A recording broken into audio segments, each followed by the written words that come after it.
Marcus Chen had always believed in doing the right thing, even when nobody was watching. As a senior engineer aboard the flagship vessel Times Harmony's Edge ***, he had earned his first-class accommodations through years of dedication and countless hours spent maintaining the ship's critical systems. The luxury cabin was one of the few perks that made the long journeys through deep space bearable. The transport shuttle from Station Gamma 7 was packed beyond capacity. What should have been a routine passenger transfer had turned into chaos when 3 civilian transports suffered simultaneous engine failures. Now, hundreds of passengers who should have been spread across multiple ships were crammed into every available space on the emergency rescue shuttles. Marcus settled into his plush first-class seat, grateful for the extra legroom and privacy partition. Around him, other first-class passengers chatted quietly or worked on their personal devices. The contrast with the cramped economy section behind them was stark. Passengers there sat shoulder to shoulder, many standing in the aisles. That's when he saw her. The Dragon veteran limped down the narrow aisle, her massive frame barely fitting between the seats. Her scales, once probably a brilliant emerald green, were now dulled and scarred. Deep gouges ran along her left flank, and her right wing hung at an odd angle, clearly damaged beyond full repair. She wore the faded uniform of the Draconic Defense Corps, with service ribbons that spoke of battles fought in distant star systems. What caught Marcus's attention most were her eyes. They held a weariness that went beyond physical exhaustion. This was someone who had seen too much, lost too much, and carried the weight of those memories every day. The Dragon veteran clutched a standard economy ticket in her clawed hand, checking the seat numbers as she struggled down the packed aisle. Her breathing was labored, each step clearly causing pain. Other passengers pressed themselves against their seats to give her room, some staring openly at her battle scars. "Excuse me, ma'am," a flight attendant approached nervously. "I'm sorry, but your assigned seat is in the back section. The aisle is quite narrow there, and, with your size." The veteran's expression didn't change, but Marcus saw something flicker in her eyes. Resignation, perhaps, or maybe just the tired acceptance of someone used to being treated as an inconvenience. "I understand," she rumbled in a voice like distant thunder. "I will make do." Marcus watched as she began the painful journey toward the back of the shuttle. Each step was a struggle. Her damaged wing caught on armrests and overhead compartments. Passengers grumbled as she accidentally bumped their seats. One businessman made an exaggerated show of pulling his briefcase away from her claws. The economy section was even worse. The Dragon veteran tried to squeeze into her assigned seat, but it was impossible. Her broad shoulders wouldn't fit, and her damaged wing needed space to rest properly. She ended up hunched over, clearly in agony, taking up parts of 2 seats while the passengers on either side looked annoyed. Marcus felt something twist in his stomach. He thought about his grandfather, a human veteran who had served in the border wars. Gramps had always talked about the dragons who fought alongside human forces, how their courage in battle was matched only by their honor off the battlefield. "Those dragons saved more human lives than we ever gave them credit for," his grandfather used to say. Looking at the struggling veteran, Marcus made a decision that surprised even him. He stood up and walked down the aisle toward the economy section. "Excuse me," he said quietly, approaching the Dragon veteran. Several passengers looked up, curious about what this first-class passenger was doing in their section. The veteran lifted her head, those ancient eyes focusing on him with mild confusion. "Yes?" Marcus took a deep breath. "I was wondering if you might consider trading seats with me. I'm in first class, and there's much more space. You'd be more comfortable there." Velm. The shuttle fell silent. Even conversations in the front section seemed to pause as word spread about what was happening. The Dragon veteran stared at Marcus for a long moment, as if trying to process what she had just heard. That is very kind, but I cannot afford to pay the difference," she said slowly. "No, there's no charge," Marcus replied. "I'm just offering to switch tickets with you. Your economy seat for my first-class seat." Several passengers began whispering among themselves. Marcus caught fragments of their conversations. Is he serious? Why would anyone give up first class? Those seats cost a fortune. The flight attendant who had spoken to the veteran earlier approached them, looking flustered. Sir, I'm not sure we can just switch tickets like that. There are policies. The tickets are transferable during flight, Marcus said calmly. I checked the regulations before offering. As long as both passengers agree, and there are no security concerns, seat changes are permitted. The Dragon veteran continued to stare at him. You do not know me. Why would you do this? Marcus thought about his grandfather again. About the stories of dragons and humans fighting side by side against impossible odds. He thought about the service ribbons on her uniform, each one representing battles fought to protect worlds he might never see. Because you served, he said simply. Because you sacrificed for people you didn't even know. Because it's the right thing to do. For the first time since he'd seen her, something changed in the veteran's expression. The weariness was still there, but it was joined by something else. Surprise. Maybe even hope. I accept your offer, she said quietly. The flight attendant looked like she wanted to protest further, but Marcus was already handing over his first-class boarding pass. The veteran carefully extracted herself from the cramped economy seat, wincing as her damaged wings scraped against the overhead compartment. As they walked toward the front of the shuttle together, Marcus could feel every eye in the cabin watching them. Some passengers looked approving. Others seemed confused, or even disapproving. He heard one person mutter, "Bleeding heart do-gooder," under their breath. Marcus didn't care. He helped the veteran settle into his former first-class seat, adjusting the partition to give her damaged wing more space. The difference was immediately obvious. She could actually sit upright without pain, and her breathing became easier. "Thank you," she said. And there was something in her voice that Marcus couldn't quite identify. "I am Thyra Neth, formerly of the Draconic Defense Corps, 3rd Wing, Stellar Division. Marcus Chen, engineer," he replied. "And thank you for your service, Thyra Neth." As Marcus made his way to the cramped economy seat Thyra Neth had vacated, he felt oddly satisfied. Yes, it would be an uncomfortable flight, but he was young and healthy. He could handle a few hours of tight quarters. What he didn't expect was how this simple act of kindness would ripple outward in ways he couldn't imagine. The flight attendant, who had initially seemed flustered by the seat change, approached Marcus as he settled into the economy section. Her name tag read, Sarah. "Mr. Chen," she said quietly. "That was really something. I've been working these flights for 8 years, and I've never seen anything like that."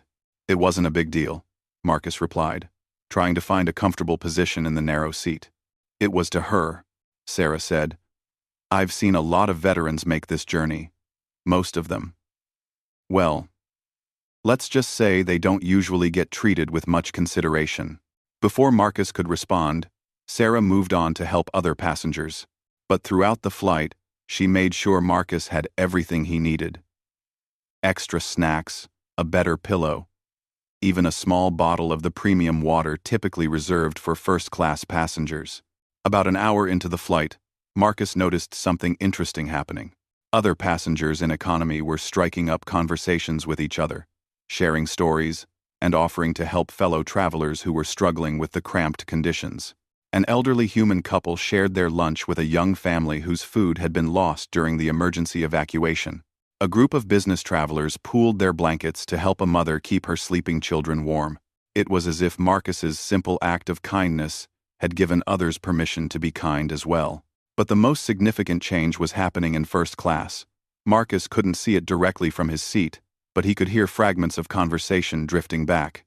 Other first-class passengers were talking to Thyra Neth, asking about her service, listening to her stories.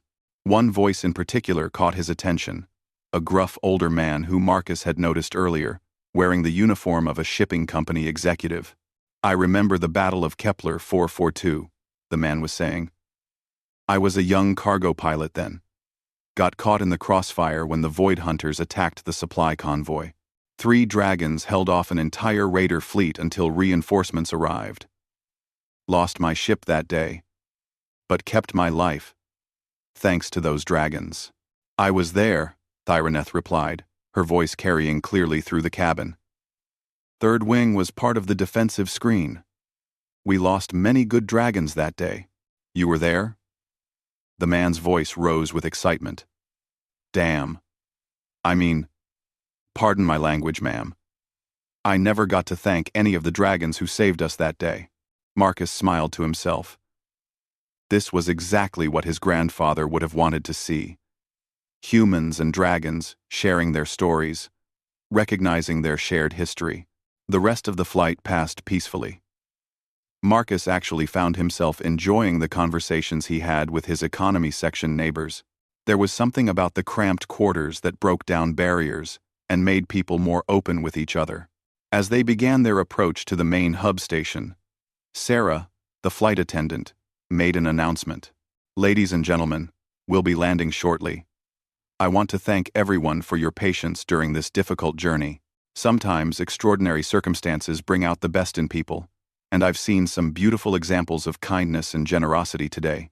Marcus felt his cheeks warm as several passengers glanced in his direction. But the announcement wasn't over. I also want to take a moment to recognize one of our passengers, Thyraneth of the Draconic Defense Corps, who served with distinction in multiple conflicts to protect civilian populations. Veterans like her are the reason we can travel safely through space today. The cabin erupted in spontaneous applause. Marcus craned his neck to see the first-class section and caught a glimpse of Thyraneth's expression. The old warrior looked stunned, as if she couldn't believe what was happening. The applause went on for nearly a full minute, and when it finally died down, Marcus heard something he hadn't expected. Thyraneth was crying. Not the loud, dramatic sobbing of human tears, but the deep, rumbling sound that dragons made when overcome with emotion. Thank you, she managed to say, her voice carrying throughout the shuttle. Thank you all. As the shuttle touched down, and passengers began gathering their belongings, Marcus prepared for what he assumed would be the end of the story.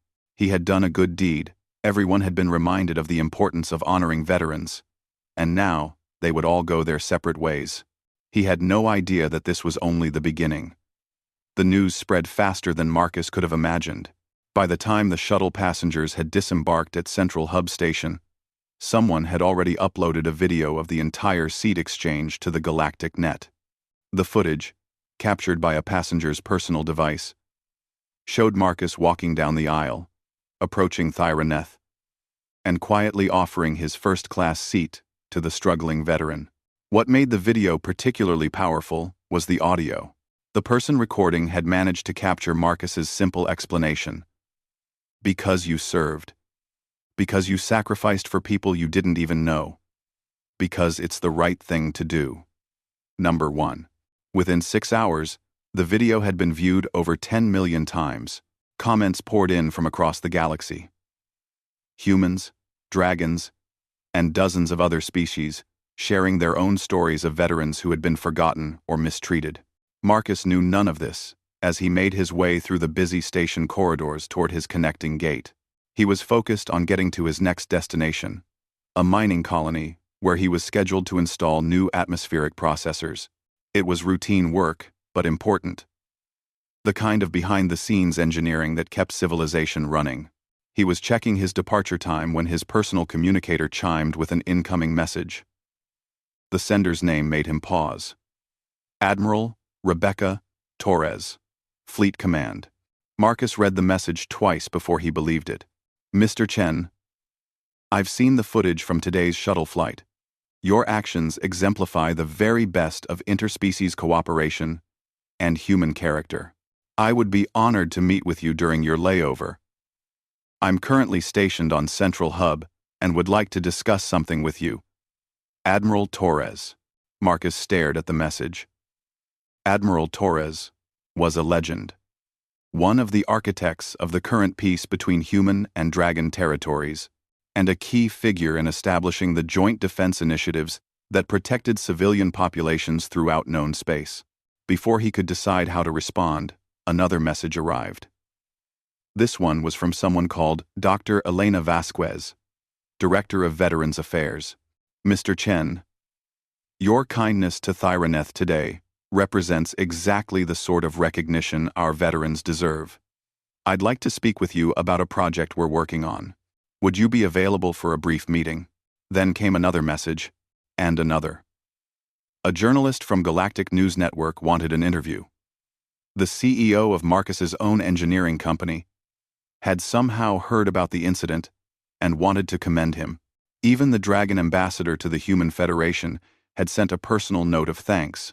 Marcus felt overwhelmed. All he had done was give up his seat. How had it turned into this? His communicator chimed again. This time, the message was from Thyraneth herself. Marcus Chen, I find myself in your debt. More than that, I find myself reminded of something I had almost forgotten, that there are still those who remember what we fought for. I am staying at the Veterans Quarter on level 7 if you would like to talk. I have stories I think you might find interesting. Thyraneth. That message decided it for Marcus. He sent replies to Admiral Torres and Dr. Vasquez, agreeing to meet with them later. But first, he wanted to see Thyraneth. The Veterans Quarter was a section of Central Hub Station that Marcus had never visited before. It was quieter than the main commercial areas, with wider corridors to accommodate different species and specialized facilities for those with various disabilities. The architecture was different too. Less focused on efficient traffic flow, more on creating comfortable spaces where people could rest and recover. Marcus found Thyraneth in the communal lounge, a large room with adjustable furniture and environmental controls. She was sitting by a viewing port, watching ships come and go in the station's docking bays. Her damaged wing was carefully positioned to avoid stress, and someone had provided her with a specialized cushion that supported her unique anatomy. Marcus Chen, she said without turning around. I wondered if you would come. I was curious about those stories you mentioned. Marcus replied, taking a seat in a nearby chair that adjusted automatically to his height. Thyraneth finally looked at him, and Marcus was struck again by the depth of experience in her eyes. Do you know much about the Void Hunter Wars? Marcus had studied the basic history in school, but he suspected his knowledge was superficial compared to someone who had actually lived through them. I know that the Void Hunters were a nomadic species that attacked civilian settlements, he said. The wars lasted about 15 years, and ended when the Human-Dragon Alliance managed to drive them back into dark space. That is the simple version, Thyraneth said. The truth is more complicated. The Void Hunters were not just raiders. They were refugees. Their home system had been destroyed by a stellar collapse, and they were looking for new worlds to settle. Unfortunately, their idea of settlement involved eliminating existing populations. She shifted position slightly, wincing as her damaged wing moved. I was young when the wars began. Barely past my first century. Dragons were not initially part of the conflict. The Void Hunters focused their attacks on human colonies, and many dragons saw it as not our problem. Marcus leaned forward, drawn into the story despite himself. What changed? He asked. The massacre at New Geneva. Thyraneth replied, her voice growing heavy. The Void Hunters had developed new weapons, energy disruptors that could punch through any shield technology we had at the time. They hit New Geneva without warning and killed everyone. 300,000 civilians, including children. Marcus felt a chill run down his spine. He had heard of New Geneva, but not the details. The images reached Dragon space within hours, Thyraneth continued. Pictures of the aftermath. Bodies in the streets. Schools that had been targeted specifically. That's when we realized that this wasn't just about territory. The Void Hunters wanted to eliminate all other intelligent life. So, dragons joined the war? Not officially, at first. The Dragon Council was still debating when a group of young dragons, myself included, decided to act on our own. We called ourselves the Volunteer Wing, and traveled to human space to offer our services. Thyraneth's expression grew distant, as if she was seeing events from decades past. Humans had never fought alongside dragons before. We were awkward allies at first. Communication problems. Different fighting styles. Different ideas about strategy. But we learned to work together because we had to. Marcus was fascinated. This was history he had never heard in any textbook. What was it like? Fighting alongside humans? Terrifying and inspiring in equal measure, Thyraneth said. Humans were so small and fragile compared to us. But they had a fierce determination that was incredible to witness. I remember one battle above the colony world of Haven's Rest.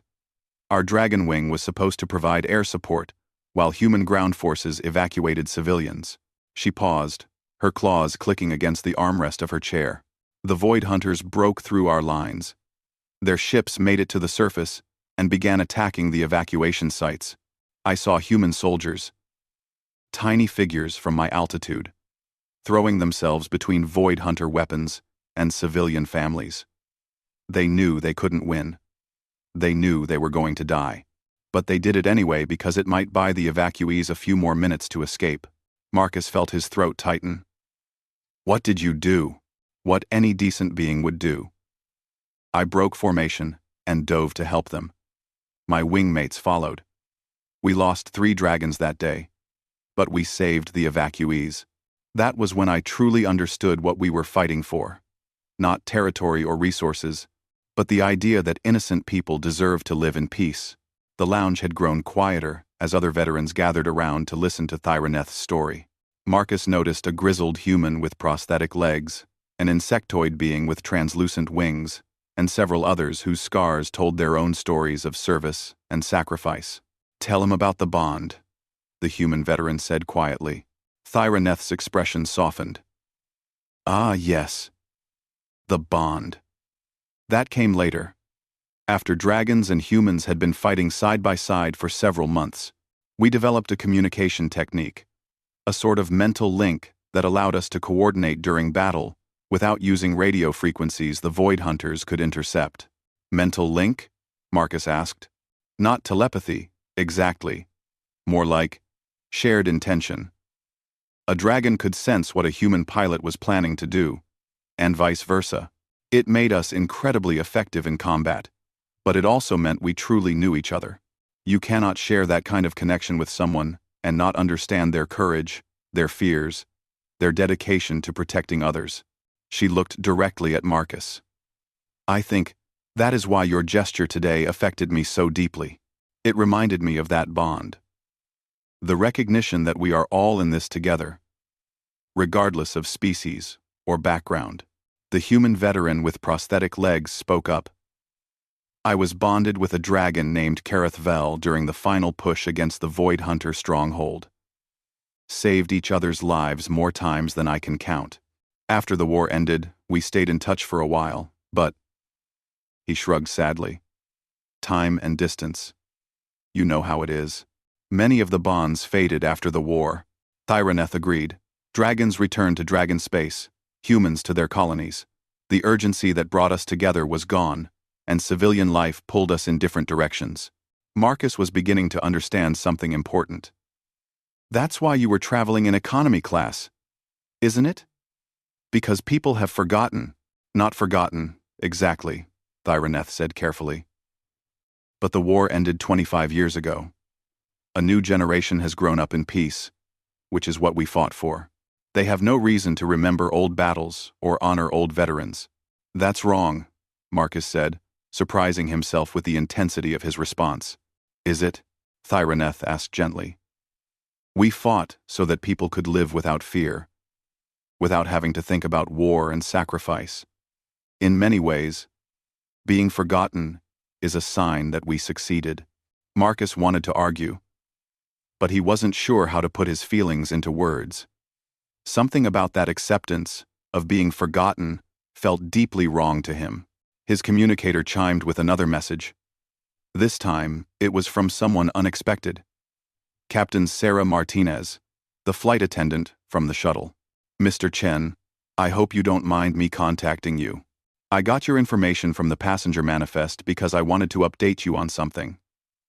After word spread about what you did today, people started asking about Thyraneth, who she was, What she had done. It turns out she was part of the wing that saved my home colony of Haven's Rest 22 years ago. I was just a child then, but I remember seeing dragons in the sky, fighting to protect us. I wanted you to know that your simple act of kindness helped me recognize someone who literally saved my life. Thank you. Marcus showed the message to Thyraneth. Her eyes widened as she read it. Haven's Rest, she whispered. I remember that battle. There was a little girl in the evacuation zone who waved at me as we flew overhead. I always wondered what happened to her. Sounds like she became a flight attendant, Marcus said with a smile. For the first time since he had met her, Thyraneth laughed. A sound like gentle thunder that filled the lounge with warmth. Perhaps being remembered is not so bad after all, she admitted. Marcus's communicator chimed again. This time it was Admiral Torres, reminding him of their scheduled meeting. He looked at the time and realized he had been talking with Thyraneth for over 2 hours. I have to go, he said reluctantly. But I'd like to continue this conversation sometime. I would like that as well, Thyraneth replied. And Marcus? Thank you. Not just for the seat, but for listening. It has been a long time since someone wanted to hear these stories.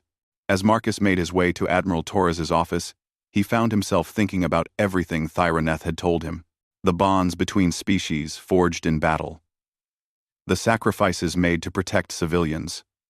The gradual forgetting that came with peace. He began to form an idea.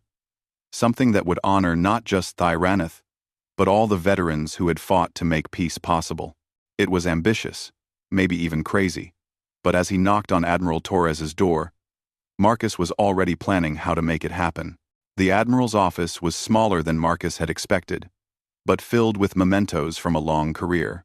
Pictures of ships and crews, commendations from various planets and stations, and prominently displayed on the desk, a small sculpture that appeared to be made from dragon scale and human steel intertwined. Mr. Chen. Admiral Torres stood to greet him. She was a compact woman with gray hair and sharp eyes that seemed to take in everything at once. Thank you for coming. Please. Sit. Thank you for inviting me, Admiral. Though I'm not sure why what I did today warrants this much attention. Admiral Torres smiled. That's exactly why it warrants attention. You did something remarkable without thinking it was remarkable. You saw someone who needed help, and you helped them, regardless of species or personal cost. That's the foundation of everything we've built since the Void Hunter Wars. She gestured to the sculpture on her desk. That was made by a human artist and a dragon metallurgist working together. It's meant to represent the alliance that saved billions of lives. But lately, I've been worried that the spirit behind that alliance is fading. Marcus thought about his conversation with Thyraneth and the other veterans in the lounge. Because people are forgetting? Because people are taking peace for granted, Admiral Torres corrected. Which is understandable. We worked hard to create a galaxy where young people could grow up without fear. But in doing so, we may have lost something important. She leaned forward in her chair. Tell me, Mr. Chen, what do you know about current interspecies relations? Marcus admitted that his knowledge was limited to what he read in news feeds and encountered in his work. Trade disputes are increasing, Admiral Torres said. There have been 3 diplomatic incidents in the past month alone. Humans claiming dragons are monopolizing mining rights in the Outer Rim.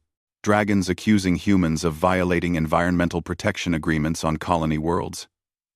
Nothing serious yet, but the pattern is troubling. You think it's connected to people forgetting the alliance? I think it's easier to see other species as competitors rather than allies when you've never had to depend on them for survival, Admiral Torres said. The generation that fought together, that bled together, that bonded in ways that transcended species barriers. They understood that our differences make us stronger when we work together. Marcus was beginning to see where this conversation might be heading. What you did today, Admiral Torres continued, reminded people of that bond. The video has been shared across dozens of star systems.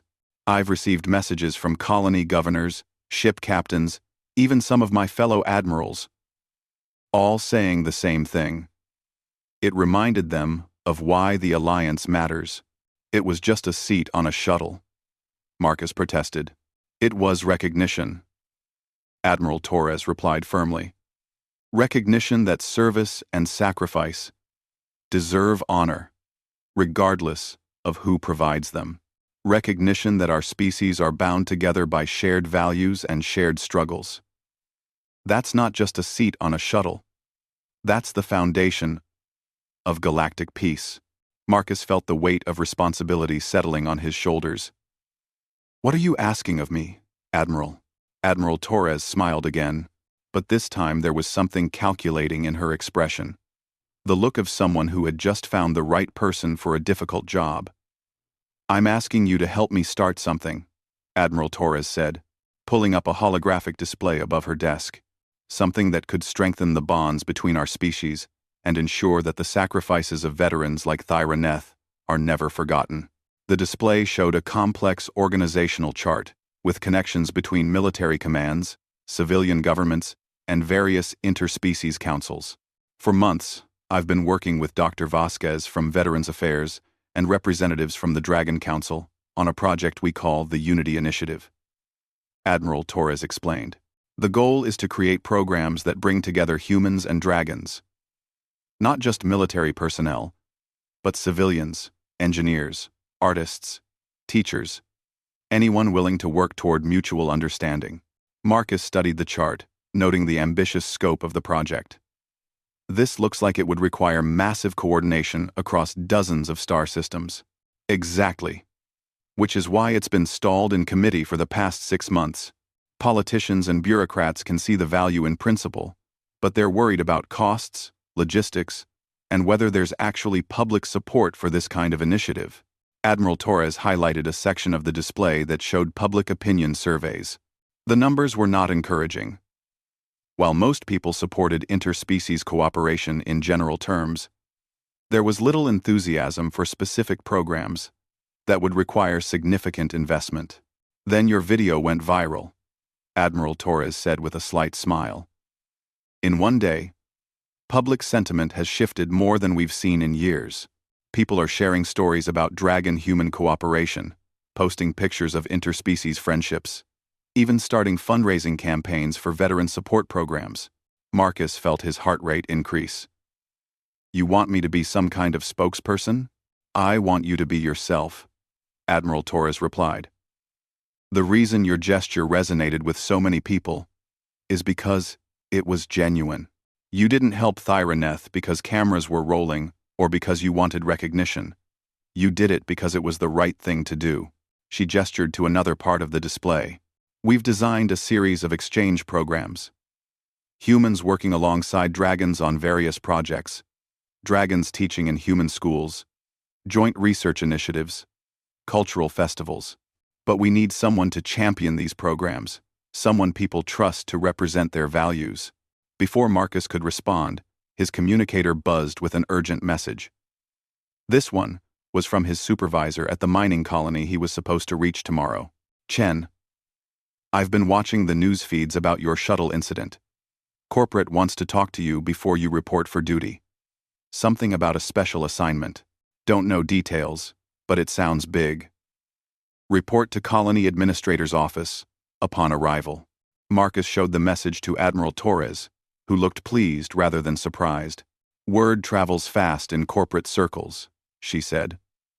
Your engineering company, Stellar Dynamics, is one of our potential partners in the Unity Initiative.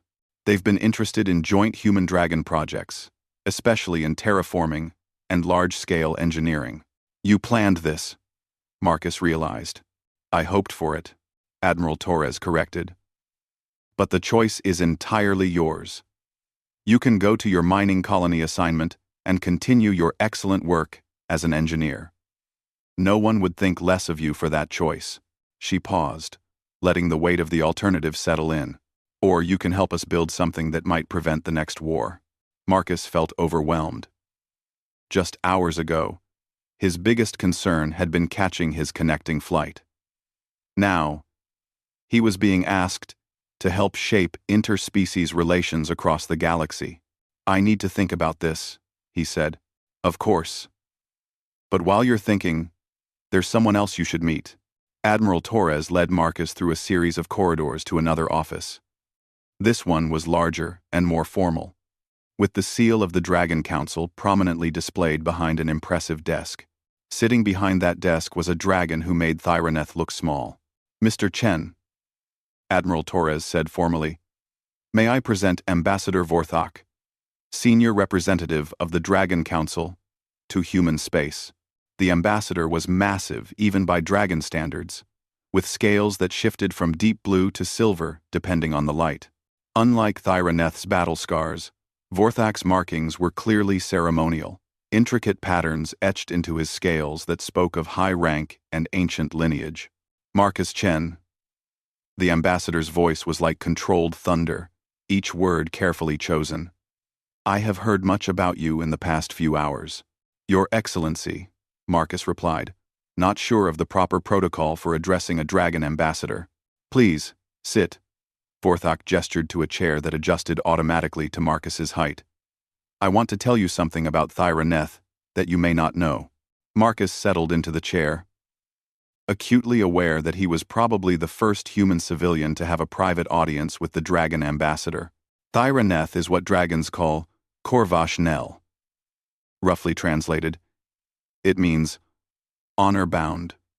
To strangers, it is a rare quality. Even among dragons, during the Void Hunter Wars, she saved more human lives than any other single dragon. Vorthak activated his own holographic display, showing what appeared to be military records. The Battle of Haven's Rest, which she mentioned to you, was only one of 17 major engagements where Thyraneth put herself at risk to protect human civilians. She has been wounded 14 times in combat, and 3 of those wounds were sustained while shielding human evacuation ships with her own body. Marcus stared at the records, trying to process the magnitude of what he was seeing. She never told me any of that, he said quietly. That is the nature of Corvash Nel, Vorthak explained. True honor requires no recognition.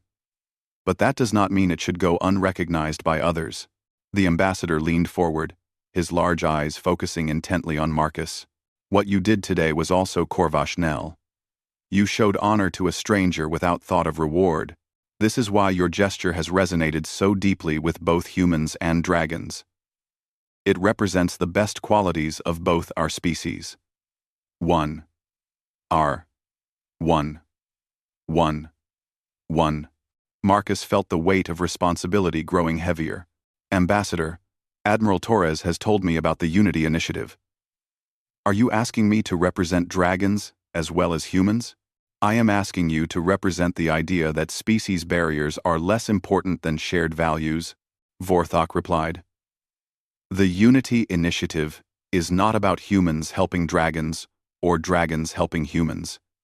It is about intelligent beings working together for the common good. The ambassador gestured to another section of his display, showing population statistics and resource distributions across known space. In 50 years, our galaxy will face challenges that no single species can handle alone. Climate disruption on colony worlds, resource depletion, the possibility of threats from beyond our current borders. We will need to work together or face these challenges separately and fail. Marcus thought about the mining colony he was supposed to reach tomorrow, the atmospheric processors he was scheduled to install. Important work, but focused on just one small piece of a much larger puzzle. What would my role be exactly? Admiral Torres answered.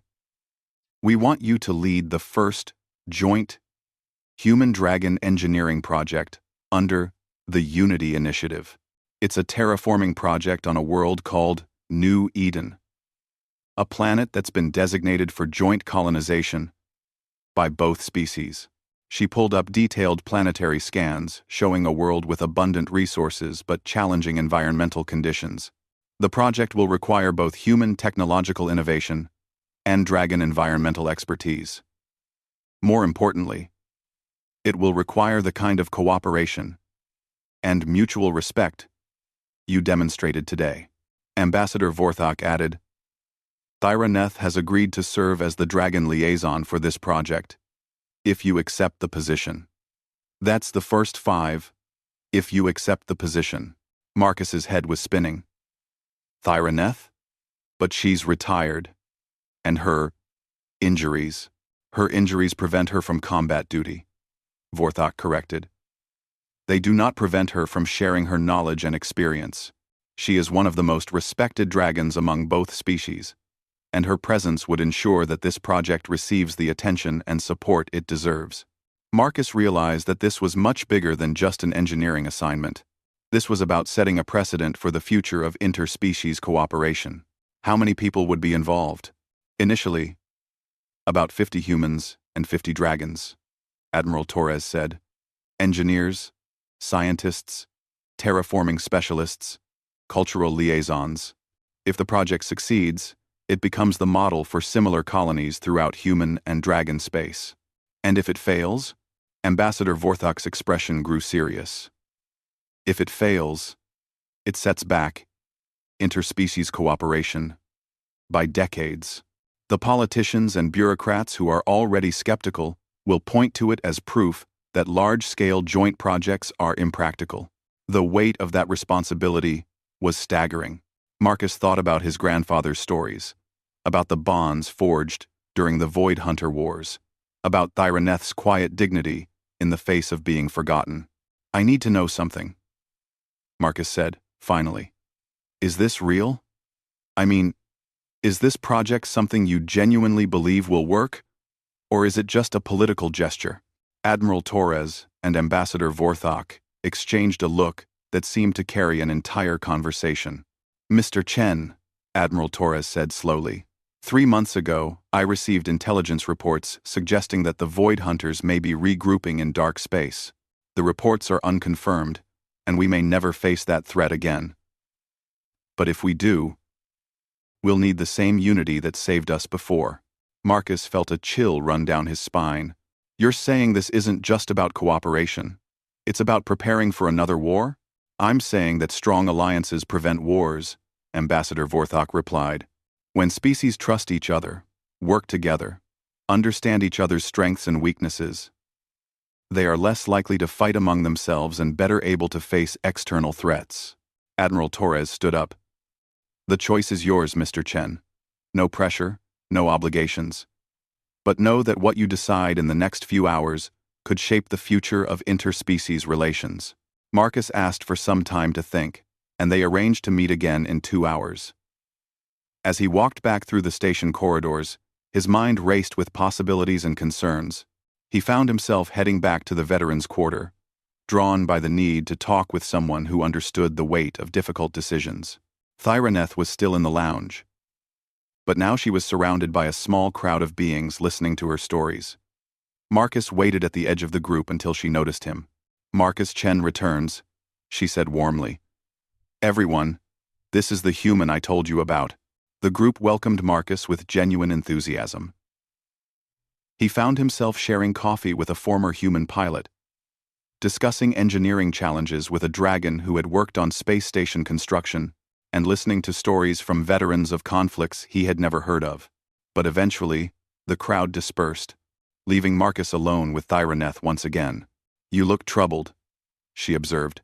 Marcus told her about his meetings with Admiral Torres and Ambassador Vorthok, about the Unity Initiative and the terraforming project, about the choice he had to make. They want me to work with you, he concluded. But I'm not sure I'm the right person for something this important. Thyraneth considered his words carefully before responding. Do you know what I was doing before the war? She asked. Marcus shook his head. I was a gardener, she said with a slight smile. I tended the crystal gardens in the capital city of my home world. Very peaceful work, very predictable. When the war began, I had no military training, no combat experience. I was just a dragon who decided that protecting innocent people was more important than tending crystals. She looked out the viewing port at the busy docking bays. The dragon who saved your flight attendant's colony was not a warrior. She was a gardener who learned to fight because it was necessary. The dragon who is being offered the chance to help build a new world is not a diplomat or a politician. She is a gardener who learned that sometimes the most important growth happens when different species plant seeds together. Marcus felt something shift in his understanding. You're saying anyone can do this? I am saying that the right person for this job is someone who acts from genuine care rather than ambition, Thyraneth replied.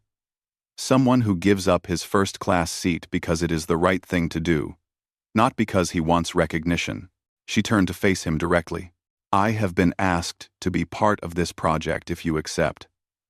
I want you to know that I believe in what we could accomplish together. Not because you are the perfect choice, but because you are the right choice. Marcus felt the last of his doubts fade away. He thought about his grandfather, about the bonds between species forged in crisis and maintained through choice. He thought about the possibility of building something lasting, something that honored the sacrifices of veterans while preparing for the challenges ahead. All right, he said quietly. Let's build a world. 6 months later, Marcus stood on the surface of New Eden, watching the first joint human-dragon construction crew raise the framework for what would become the colony's central community center. The building itself was a marvel of cooperative engineering, human technology providing efficiency and precision, dragon craftsmanship, adding beauty and environmental harmony.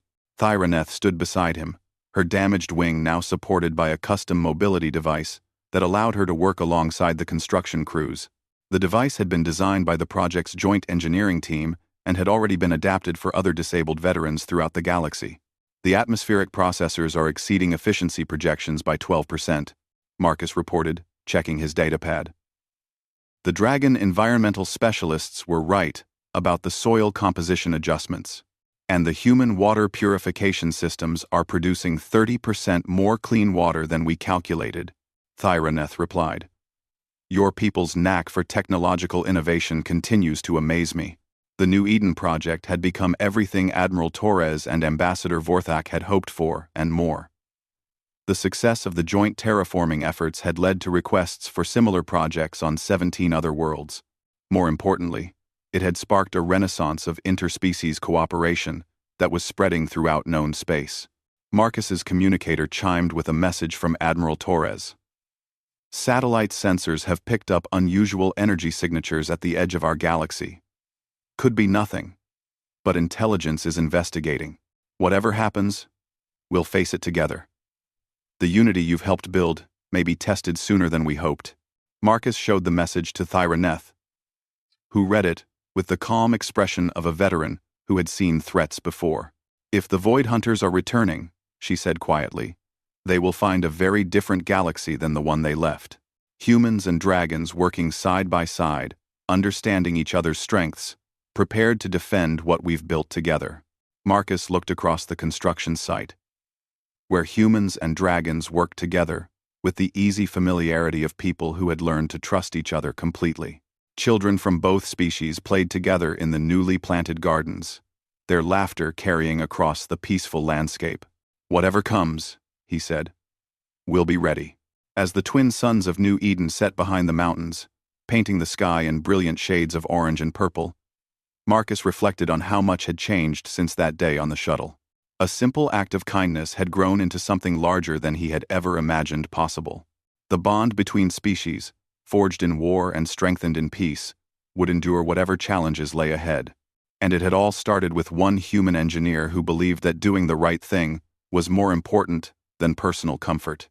In the distance, a dragon and a human child worked together to plant a tree that would grow to shelter future generations of both species. Marcus smiled, knowing that his grandfather would have been proud of the galaxy they were building together.